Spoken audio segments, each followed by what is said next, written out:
1. Regar en exceso. Las plantas suculentas pueden acabar muriendo por regarlas de más. Es posible que estés con el dilema de cuándo debes regarlas. Para saberlo con certeza te aconsejamos que cojas un palo de madera y lo introduzcas en el sustrato unos pocos centímetros. Si el palo sale seco y sin tierra, y si ésta se cae fácilmente, significa que el sustrato está ya seco y es un buen momento para regar la planta.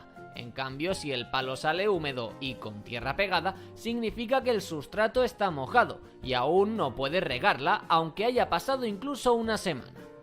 2. Poca agua. Aunque necesitan ser regadas con poca frecuencia, cada vez que se riegan requieren de mucha cantidad de agua. Por esta razón no es recomendable utilizar un atomizador para pulverizar el agua en la tierra o sobre la planta. Esto no les servirá de mucho ya que necesitan mucha agua, sobre todo si espaciamos bien los riegos. Lo mejor es echar bastante agua y asegurarse de que hay un buen drenaje para que el exceso se elimine por sí solo de la maceta. Descubre en el vídeo que te dejamos aquí arriba algunas plantas fáciles de cuidar y que necesitan poca agua. 3. Maceta con o sin agujero.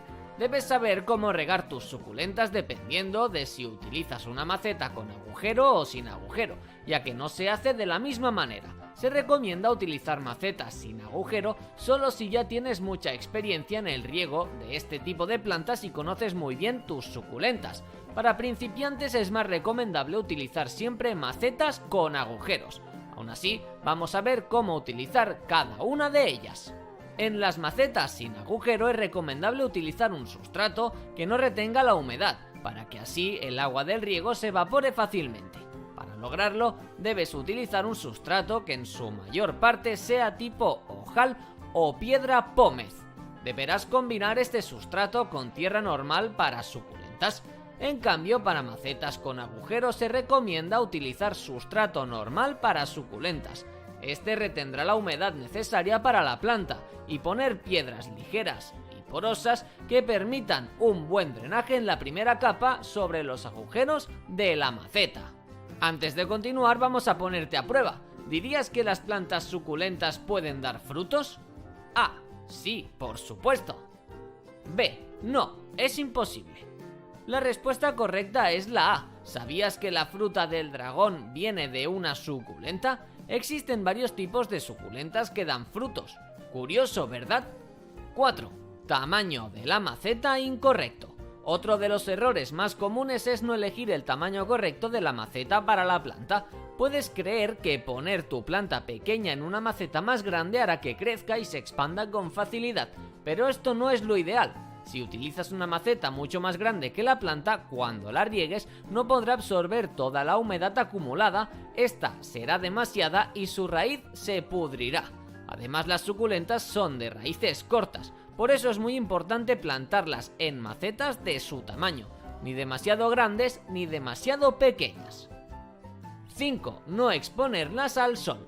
Las plantas suculentas son desérticas o de zonas muy calurosas, por lo que debes ubicarlas en un lugar adecuado donde les dé el sol por la mañana.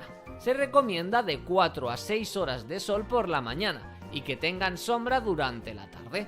Si no es posible ponerlas al sol por la mañana, pero sí por la tarde, debes tener en cuenta que el sol por la tarde es mucho más intenso y puede provocar quemaduras y otros problemas, por lo que en este caso será mejor ponerlas en semisombra.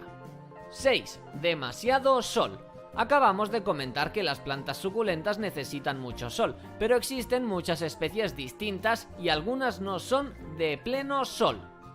Por eso es bueno que te informes sobre qué tipos de suculentas tienes y cuánto sol necesitan. Si las expones demasiado al sol y no necesitan tanto, se acabarán quemando y pasará mucho tiempo para que vuelvan a salir hojas sin quemaduras.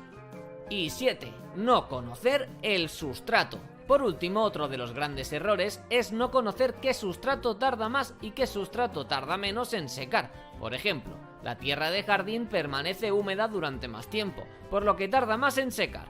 En cambio, la turba retiene suficiente humedad para la planta y a la vez permite una buena aireación y no tarda mucho en secar el sustrato, ayudando a evitar los encharcamientos y la pudrición de las raíces.